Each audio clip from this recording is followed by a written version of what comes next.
तो पहले क्लास में आपको प्रतिशत संगठन के बारे में बताया गया था कि प्रतिशत संगठन का अभिप्राय क्या रहता है। आज के क्लास में प्रारंभ करते हैं कि नया टॉपिक के साथ इसी चैप्टर का अगला टॉपिक है सॉल्यूशन विलियम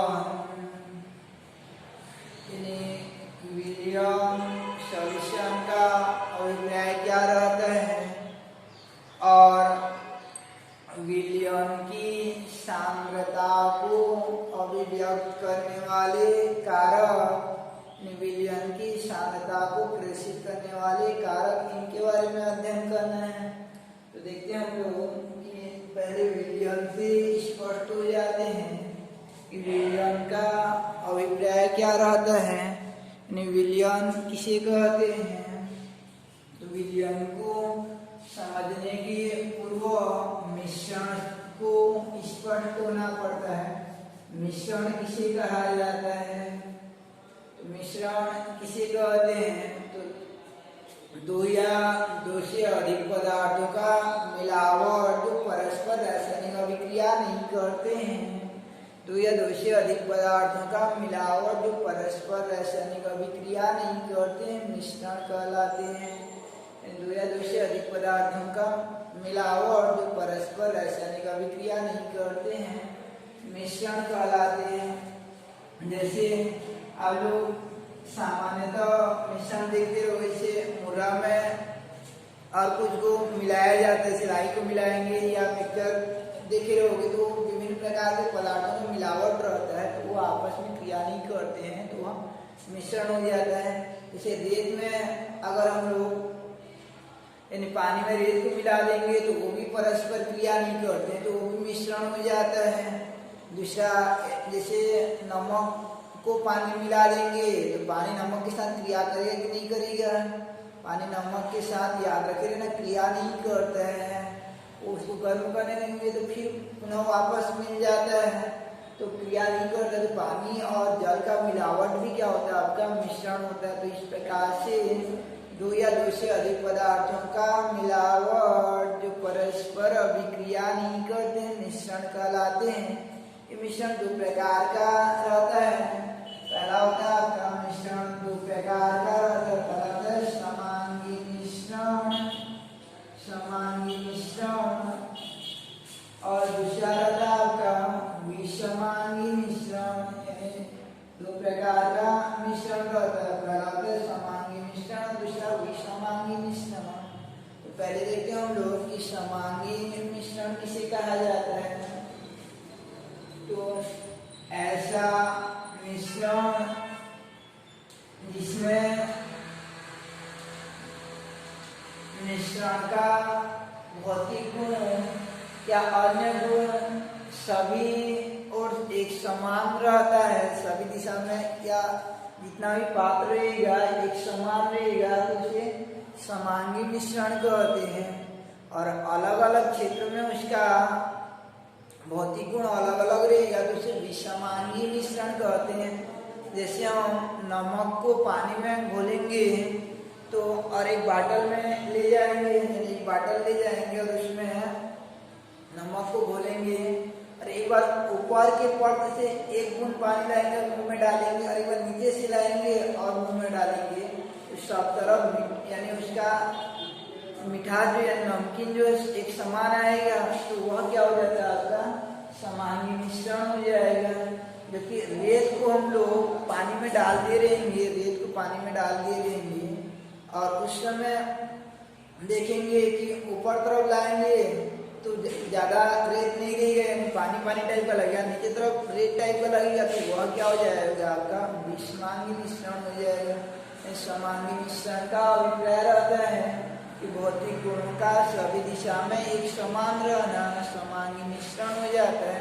और विषमांगी मिश्रण का अर्थ होता है कि भौतिक गुण का अलग अलग क्षेत्र में अलग अलग हो जाना विषमांगी मिश्रण हो जाता है। यह मिश्रण दो प्रकार का था, समांगी और विषमांगी मिश्रण। तो आगे जाकर ये समांगी मिश्रण को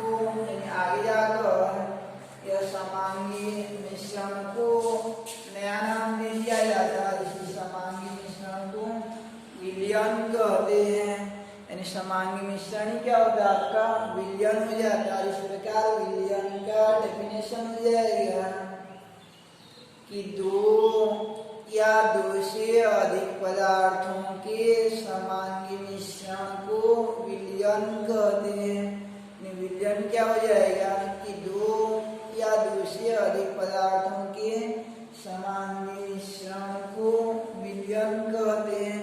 तो इस प्रकार से आपके विलयन का परिभाषा हो जाएगा कि दो, यानी विलयन का परिभाषा हो जाएगा आपका कि दो या दो से अधिक पदार्थों के समांगी मिश्रण को विलयन कहते हैं। जैसे नमक का जल में मिश्रण क्या हो जाएगा आपका विलयन हो जाएगा। फिर हम लोग स्टार्ट करते हैं कि विलयन की सांद्रता को अभिव्यक्त करने वाले कारक, कि विलयन की सांद्रता को अभिव्यक्त करने वाले कारक पहले थोड़ा समझना पड़ता है कि सांद्रता का अभिप्राय क्या रहता है। तो अभी केवल शाब्दिक रूप से समझे रहते हैं, बाद में इसका सूत्रात्मक रूप निकालेंगे। तो सांद्रता का अर्थ होता है विलयन के गाढ़ापन या उसके तनुता यानी पतलापन का मापन करने के लिए। यानी जैसे ठोस पदार्थों के लिए घनत्व शब्द का उपयोग करते हैं, ऐसे विलयन के लिए सांद्रता शब्द का उपयोग करते हैं। अगर ज्यादा गाढ़ा रहेगा तो अधिक सांद्रता वाला विलयन बोला जाता है, और कम गाढ़ा रहेगा तो कम सांद्रता वाला विलयन है। यानी जैसे ठोस पदार्थों के लिए विलयन शब्द का उपयोग किया जाता है, ऐसे जैसे ठोस पदार्थों के लिए विलयन शब्द का उपयोग करते हैं, ऐसे ठोस पदार्थों के लिए आपका घनत्व शब्द का उपयोग करते हैं, ऐसे विलयन के लिए सांद्रता शब्द का उपयोग करते हैं। तो जैसे घनत्व का मापने के लिए अलग अलग इकाई रहता है, तो ऐसे विलयन की सांद्रता दो विलयन दे दिया रहेगा आपको, और दोनों एक समान दिखते रहेंगे, बाहर से एक समान दिखते रहेंगे। सामान्य आंखों से पता नहीं चलता है कि दोनों लगभग एक समान टाइप का दिखते रहेंगे। तो उस दौरान जो है दोनों एक समान प्रकार का दिखते रहेंगे।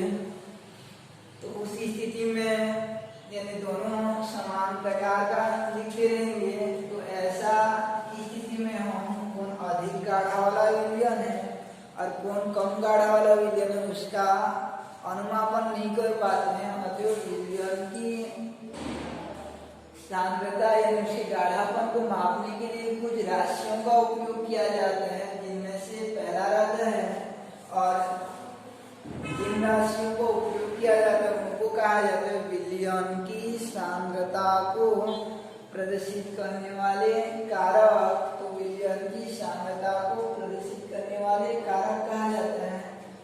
तो उनमें से पहला रहता है आपका, पहला हो जाता है द्रव्यमान प्रतिशत, यानी द्रव्यमान प्रतिशत। तो विलयन की सांद्रता को मापने के लिए जिस राशि का उपयोग करते हैं उसे पहला होता है उनमें से द्रव्यमान प्रतिशत, या इसको लिखा जाता है W/W%। जैसे आप लोग सिरप वगैरह खरीदोगे या कहीं पर कीटनाशक या कोई खरपतवार नाशक खरीदोगे तो वहां पे लिखा रहता है आपका W/W% या W/V% लिखा रहता है। तो उसका मीन्स क्या है आज समझेंगे हम लोग कि विलयन की सांद्रता को अभिव्यक्त करने वाले कारकों में पहला हो जाता है आपका द्रव्यमान प्रतिशत। तो द्रव्यमान प्रतिशत का अर्थ क्या हुआ उसको देखते हैं हम लोग। उससे पहले थोड़ा सा याद रखिए ना कि विलयन के बारे में जो पढ़ रहे थे कि विलयन के पहले मिश्रण पढ़े। मिश्रण दो टाइप का हो गया, समांगी और विषमांगी। समांगी मिश्रण को ही विलयन कहते हैं।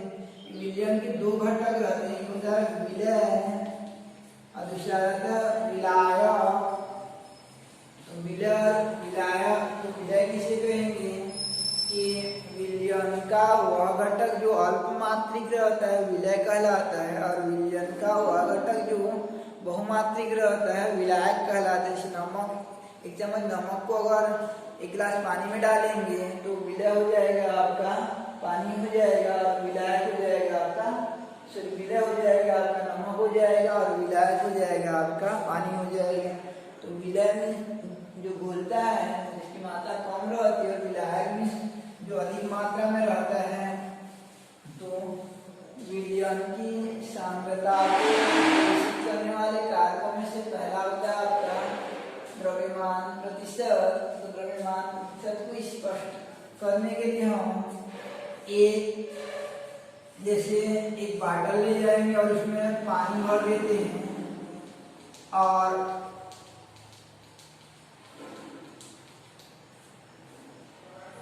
उसका फिर उसमें जो पदार्थ घोलना है यानी विलय जो डालना है, जैसे नमक को डालना है तो नमक डाल देते हैं और विलयन तैयार कर लेते हैं, सॉल्यूशन प्रिपेयर कर लेते हैं। और ये जो विलयन बना है उस विलयन का 100 ग्राम ले जाते हैं, यानी बाहर निकालेंगे, माप लेंगे, जैसे मापा जाता तेल अगर जो निकाला जाता है 100 ग्राम विलयन ले जाएंगे, दोनों का घुला हुआ मिश्रण का 100 ग्राम ले जाएंगे, या 100 केजी लेंगे तो 100 केजी सामान्य ऊपर 100 ग्राम लेते हैं। इधर कोई भी द्रव्यमान का मात्रा लिया जाता है, 100 ग्राम या 100 पाउंड भी लेंगे। उसके बाद ये देखेंगे कि 100 ग्राम विलयन में कितना ग्राम विलय घुला हुआ है। अगर 30 ग्राम विलय घुला हुआ है तो उसका अर्थ होता है कि उसका द्रव्यमान प्रतिशत 30% आता है। द्रव्यमान प्रतिशत 30% आ जाता है। 100 भाग में कितना भाग घुला हुआ है विलय, उसी को द्रव्यमान प्रतिशत कहा जाता है। अगर ग्राम ग्राम यानी द्रव्यमान के अनुसार निकालेंगे तो द्रव्यमान प्रतिशत कहा जाता है। बाद में आयतन के अनुसार निकालेंगे तो उसे आयतन प्रतिशत कहेंगे। तो देखते हैं हम कि ये द्रव्यमान प्रतिशत का डेफिनेशन क्या हो जाएगा। विलयन का 100 ग्राम लेंगे या किलोग्राम लेंगे, तो इसको मैं भाग बोल रहा हूँ, 100 भाग लेंगे तो 100 भाग विलयन में, याद रखना विलयन में विलय और विलायक दोनों का योग में 30 भाग जो है विलय है, तो जितना भाग विलय रहता है उसका द्रव्यमान प्रतिशत उतना ही हो जाता है। अगर 25 भाग अगर विलय रहेगा, 25 भाग विलय रहेगा तो द्रव्यमान प्रतिशत 25 हो जाएगा। इस प्रकार से द्रव्यमान प्रतिशत क्या हो जाता है कि द्रव्यमान प्रतिशत जो है यानी द्रव्यमान प्रतिशत W परसेंटेज इक्वल हो जाता है आपका कि विलय के भागों की संख्या को ऊपर लेते हैं, विलय के भागों की संख्या को ऊपर लेते हैं और नीचे में लेंगे हम लोग विलयन के भागों की संख्या, विलयन के भागों की संख्या गुणा 100 कर देते हैं। जैसे एक एग्जांपल लेके मान लो कि 500 ग्राम में कितना ग्राम, मान लो 500 ग्राम में 400 ग्राम या 200 ग्राम विलय है, तो इसको 100 ग्राम में निकालेंगे। 100 ग्राम में जितना आता है उसी को हम लोग कर, 1 ग्राम में कितना आ जाएगा आपका 200/500, तो 100 ग्राम में कितना हो जाएगा आपका 100 ग्राम में 200/500 गुना 100, तो ये बढ़ जाएगा आपका, यानी 40/240% हो जाता है। तो चूंकि विधि द्वारा निकाले हैं, अगर सूत्र विधि द्वारा निकालेंगे तो सूत्र विधि द्वारा निकालेंगे हम लोग तो विलय कितना हो गया 200 ग्राम, विलयन कितना हो गया 500 गुणा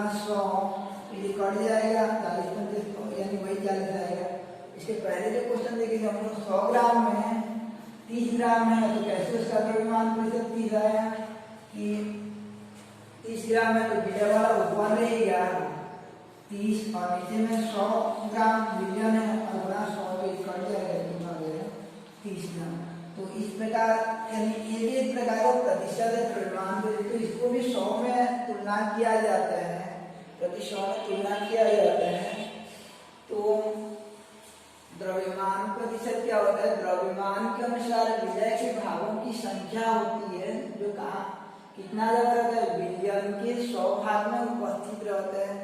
इस प्रकार परिभाषा हो जाता है द्रव्यमान प्रतिशत का कि द्रव्यमान प्रतिशत द्रव्यमान के अनुसार, द्रव्यमान प्रतिशत द्रव्यमान के अनुसार विलय के भागों की वह संख्या होती है जो प्रति 100 भाग विलयन में घुली रहती है।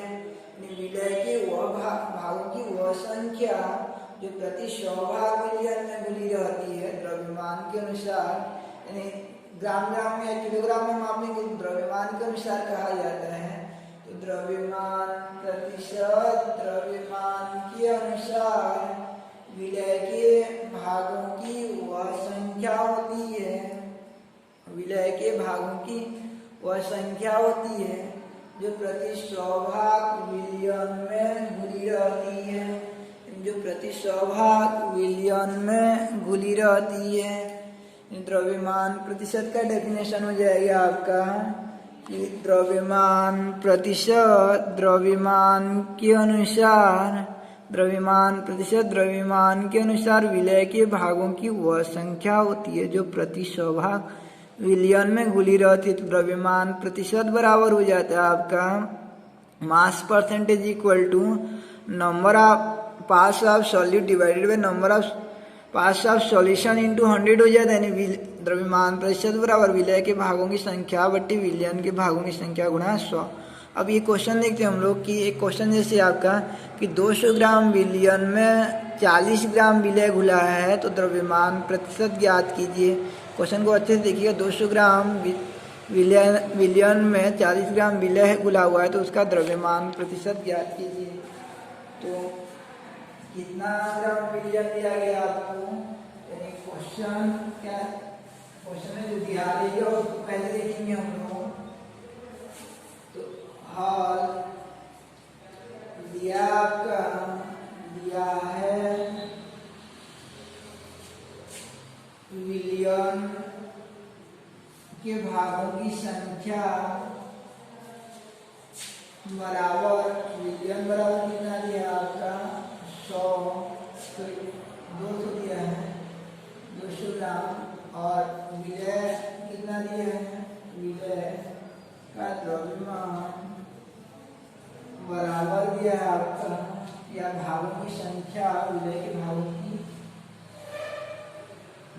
की संख्या बराबर दिया है 40 ग्राम। तो यहाँ भी ग्राम लिख लेंगे। अब सूत्र लगाएंगे W/W परसेंटेज इक्वल टू, या इसको कहते हैं द्रव्यमान प्रतिशत, द्रव्यमान प्रतिशत बराबर W/W परसेंटेज इक्वल टू हो जाएगा आपका नंबर ऑफ सॉल्यूट कितना दिया आपका 40 और divided by number of solution 200 दिया है इनटू 100, तो कट जाएगा, यानी 40/2 डिवाइड कितना परसेंट हो जाएगा 20%। तो इस प्रकार से ये आपका द्रव्यमान प्रतिशत का अवधारणा था कि द्रव्यमान प्रतिशत का एक अवधारणा था।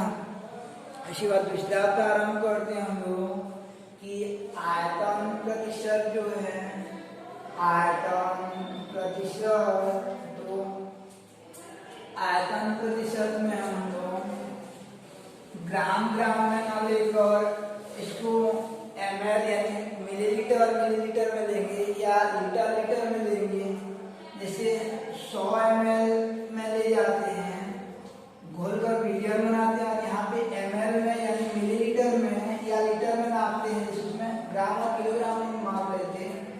तो 100 ml जो है विलियन ले जाते हैं, 100 में विलियन ले जाएंगे और उसमें जैसे 30 ml विलय घुला हुआ है तो उसका आयतन प्रतिशत कितना हो जाएगा, 30 हो जाएगा।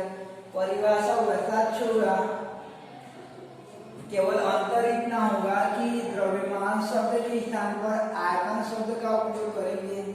आयतन प्रतिशत को प्रदर्शित करते हैं, आयतन प्रतिशत को भी परसेंटेज से प्रदर्शित करते हैं। तो सूत्र भी वही रहेगा, केवल परिभाषा में शब्द ये बदल जाएगा कि द्रव्यमान के स्थान पर आयतन शब्द आ जाएगा। तो डेफिनेशन क्या हो जाएगा कि आयतन प्रतिशत आयतन के अनुसार, जबकि द्रव्यमान कैसे बोला जाएगा, द्रव्यमान के अनुसार लेते हैं तो आयतन प्रतिशत आयतन के अनुसार, यानी आयतन प्रतिशत आयतन के अनुसार विलय के भागों की वह संख्या होती है जो प्रति 100 भाग विलियन में घुली रहती है, जो प्रति 100 भाग विलियन में घुली रहती है। जैसे क्वेश्चन देगा आपका कि 500 ml विलियन में, 500 ml विलियन में अगर 50 ml विलय है तो इसका आयतन प्रतिशत कितना होगा। तो विलय के भागों की संख्या 50 और विलियन के भागों की संख्या 500 गुणा 100 हो जाएगा, ये कट जाएगा आपका, ये 5 यानी 50 हो जाता है, कितना परसेंटेज हो जाएगा, 10% हो जाता है। इस प्रकार से द्रव्यमान प्रतिशत का अर्थ हो जाता है आपका कि द्रव्यमान के अनुसार विलय के वो भागों की संख्या जो प्रति 100 भाग विलियन में मिली रहती है। आयतन प्रतिशत क्या हो जाएगा, आयतन के अनुसार विलय के भागों की वह संख्या जो प्रति 100 भाग विलियन में मिली रहती है। तो और कहीं पर ऐसा लिखा रहेगा, कोई भी पाठ्यक्रम में आप W/W देखोगे तो उसका अर्थ क्या रहेगा कि उसमें जो मटेरियल घुला हुआ है और जो लिक्विड टाइप का लिया गया है, विलियन लिया गया है, तो उस विलियन के जैसे W/W पर आप 25% देखते हो तो इसका अर्थ क्या हो जाएगा कि 100 ml में 25 ml विलय घुला रहेगा, 100 ml में 25 ml विलय घुला रहेगा। और W/W देखोगे तो 100 ग्राम में 25 ग्राम घुला रहेगा। तो इस प्रकार से आप देखिए हम लोग कि आयतन